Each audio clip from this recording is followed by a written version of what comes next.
वह सब कुछ करो जो तुम्हें करना है, लेकिन लालच से नहीं, अहंकार से नहीं, वासना से नहीं, ईर्ष्या से नहीं, बल्कि प्रेम, करुणा, नम्रता और भक्ति के साथ। भगवान श्री कृष्ण इस अनमोल वचन के माध्यम से कार्य करने की नियत का उल्लेख करते हैं। जब किसी भी कार्य करने में अगर लालच होगा, बेईमानी होगी, जलन होगी, तो वो काम न तो सही होगा और न ही उसके परिणाम फलदायी होंगे। इसके अतिरिक्त जिस कार्य को हम पूरे मन से प्रेम पूर्वक करेंगे तो वो न सिर्फ हमारे लिए बल्कि समाज के लिए भी हितप्रद होगा। जो व्यक्ति कामी प्रवृत्ति का होता हो, जिसके मन में लोभ होता है और जो अत्यधिक क्रोधी स्वभाव का होता है, उसके लिए नर्क के द्वार सदैव खुले होते हैं। अर्थात ऐसे व्यक्ति को तो सिर्फ नर्क में ही जगह मिलती है। भगवान श्री कृष्ण ही इस सृष्टि के पालनहार है। वही इस संसार की शुरुआत थे, वही मध्य और वही अंत होंगे। जो आप जो चाहते हैं उसके लिए नहीं लड़ते हैं, तो जो खोया उसके लिए मत रो।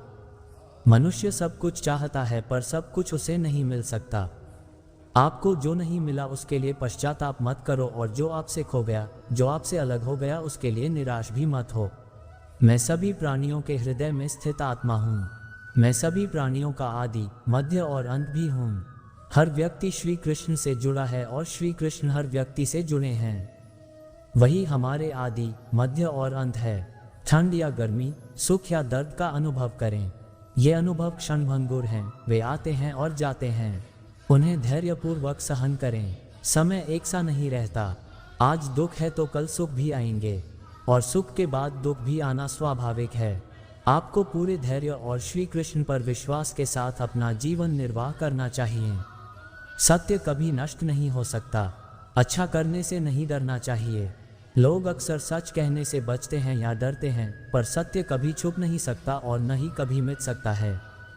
कितना भी छुपा लें पर सच तो उजागर हो ही जाएगा। इसलिए जो बात सच पर आधारित हो उसे करने या कहने और मानने से कभी नहीं डरना चाहिए। इस शरीर का मोह मत करो। ये तो माटी है, माटी में मिल जाएगा। अमर तो आत्मा है जो परमात्मा में मिल जाएगी। लोग अपने शरीर को सुंदर बनाने में लगे रहते हैं, पर आत्मा की सुंदरता शरीर की सुंदरता से कहीं ज्यादा महत्वपूर्ण है। शरीर तो नश्वर है, मिट्टी ही तो है, तो मिट्टी में ही मिल जाता है, पर आत्मा अमर है। इसलिए आत्मा की सुंदरता पर ध्यान दो। आत्मा की सुंदरता अपने को श्री कृष्ण में लीन करने में मिलती है। जो होता है अच्छे के लिए होता है। कभी कभी विपरीत परिस्थितियां हमारी वर्तमान स्थिति को अच्छा करने के लिए आती हैं। मन चंचल है, इसे और संयमित करना कठिन है, लेकिन यह अभ्यास से वश में हो जाता है। मन चंचल होता है, यह इधर उधर भागता है और किसी भी कार्य की एकाग्रता का दुश्मन है। लेकिन यदि यह व्यक्ति के वश में हो जाए तो इससे अच्छा कोई मित्र नहीं है। मन को एकाग्र करना जरूरी है, बस थोड़े से प्रयास और अभ्यास की जरूरत है। मेरे लिए न कोई घृणित है और न ही कोई प्रिय, न कोई निर्धन है और न ही कोई धनी। बस जो भक्ति भाव के साथ मुझे याद करते हैं, मैं उनका हूँ और वो मेरे कृष्ण कोट्स। श्री कृष्ण उन्हीं के हैं जो श्री कृष्ण के हैं। भगवान तो बस प्रेम भक्ति के भूखे हैं। जो भी उनकी भक्ति में लीन होता है, जो भी प्रेम से उन्हें याद करता है, वो सदैव उसका कल्याण करते हैं।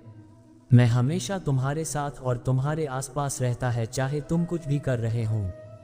जब भी आप कोई बुरा कार्य करते हो या अच्छा कार्य करते हो, आपको लगता है कि कोई देख नहीं रहा, तो यहाँ श्री कृष्ण कहते हैं कि तुम जो कुछ भी कर रहे हो, मेरी दृष्टि सदैव तुम पर है। इसलिए आप यह मत समझे कि आप अकेले हैं, आपके साथ श्री कृष्ण सदैव हैं। जो कुछ हुआ अच्छे के लिए हुआ। जो हो रहा है अच्छे के लिए हो रहा है। जो होगा वह भी अच्छे के लिए ही होगा। जो कुछ हुआ अच्छे के लिए हुआ। जो हो रहा है अच्छे के लिए हो रहा है। जो होगा वह भी अच्छे के लिए ही होगा। तो सकारात्मक रहो और अपना कर्म करो। आप वही हैं जिसमें आप विश्वास करते हैं। आप वह बन जाते हैं जो आप मानते हैं कि आप बन सकते हैं। हमारी सफलता और असफलता इस बात पर निर्भर करती है कि हम खुद पर कितना विश्वास करते हैं।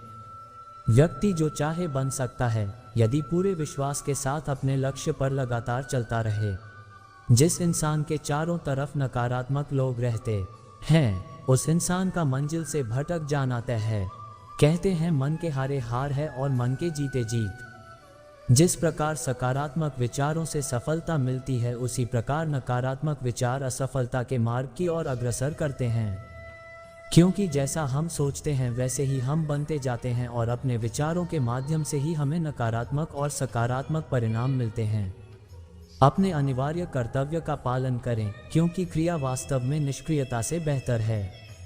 मनुष्य ही एक ऐसा प्राणी है जो कर्म करता है, इसलिए कर्म करना प्रत्येक व्यक्ति का धर्म भी है। कर्म कार्य करने वाला व्यक्ति है कर्मवीर कहलाता है। इसलिए कार्य करते रहना खाली बैठे रहने से हमेशा बेहतर होता है। समय हमेशा चलता रहता है, कभी रुकता नहीं। यदि आज बुरा समय है तो कल अच्छा होगा। इसलिए आप बिना किसी स्वार्थ के सिर्फ कर्म कीजिए, फल समय खुद देगा। न तो समय रुकता है और न ही एक सा रहता है। बुरा समय हो या अच्छा समय बदलता जरूर है। आज बुरा है तो कल अच्छा, और अच्छा तो फिर बुरा समय जरूर आएगा। सुख के बाद दुख और दुख के बाद सुख आते जाते रहते हैं। इसलिए इस पर हमारा कोई वश नहीं है, लेकिन कर्म पर हमारा वश जरूर है। आप सिर्फ कर्म करिए, फल की चिंता किए बगैर। समय आने पर फल जरूर मिलेगा।